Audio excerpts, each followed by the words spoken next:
I was just wondering, have you seen the movie WALL-E? Because I feel like, as you've been saying with AI and all the potential benefits, why does it not make sense for us to invest all of our money, all of our time into developing really, really powerful super AIs so that they can just take care of all of our problems? And in the future, we don't have to worry about things like working and jobs. Okay, let me answer that. If we had a political system that was run for the benefit of the people, that's exactly what we should do. We should have very powerful AI that does everything for us. We should be very careful to design it so it cares more about us than it does about itself. Do you think that is what Mr. Musk and Mr. Bezos have in mind? Do you think that's why they're spending hundreds of billions of dollars to say, hey, isn't this great? We could lower the work week. We can guarantee healthcare, high quality healthcare to everybody. We can expand life expectancy. We can solve global warming. Man, let's go do it. That's what we want to do. Do you think that's what these guys have in mind? Probably not. Probably not. And what Dr. Hinton was saying is exactly the issue. Are AI and robotics inherently bad? Absolutely not. But again, I get back to the point that I started. Understand, the people who are pushing this transformative revolution are the richest people in the world. They are not staying up nights worrying about working people. In my view, they want even more wealth and they want even more power. So the struggle is not whether AI is good or bad, it's who controls it and who benefits from it. That is really the fundamental issue in my view.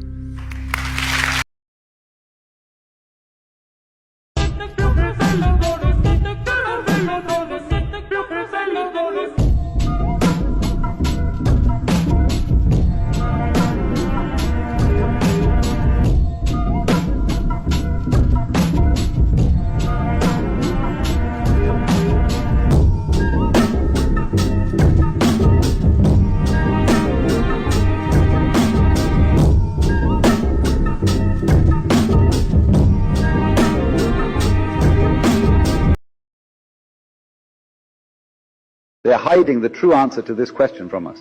How is it that people who used horses and buggies constructed gigantic, intricate buildings like these? They allegedly only used hammers, manual saws, and basic tools. Does that make any sense to you? Look at these grand structures and ask yourself, how could they achieve all this with such primitive methods? It makes you wonder if our historical timeline is accurate or completely fabricated to hide something. It gets even scarier.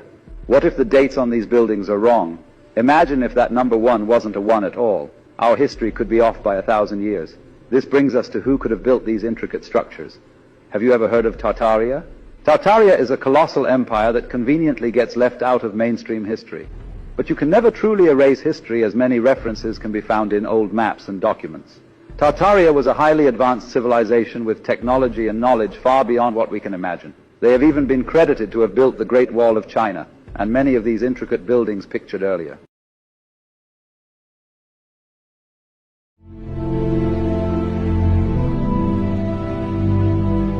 John D. Rockefeller was one of the richest men in the entire world from the oil industry. And in 1903, he funded the General Education Board with a famous quote of saying, "I don't want a nation of thinkers, I want a nation of workers." The General Education Board's main objective was to create schools that focused on obeying authority, following rules, memorizing, not thinking, and breeding you to work 9-to-5 jobs for elite corporations. That is why we see the mundane subjects in school of things like math, English, and other subjects. And I mean, even look at our schools. They look like prisons. But here's where things get really messed up. John D. Rockefeller also funded big pharma and medical schools, with the initiative being from taking people from natural healing remedies towards pharmaceutical-based care. And from this, he created a perfect system. The schools create the workers. They work forever, which makes them sick. Then they have to take pharmaceutical drugs to stay alive, and from that, he makes endless money. Our education system is really just a monopoly. It is breeding workers so that the elites keep making more money. This is why it is more important than ever for us to wake up and choose differently moving forward.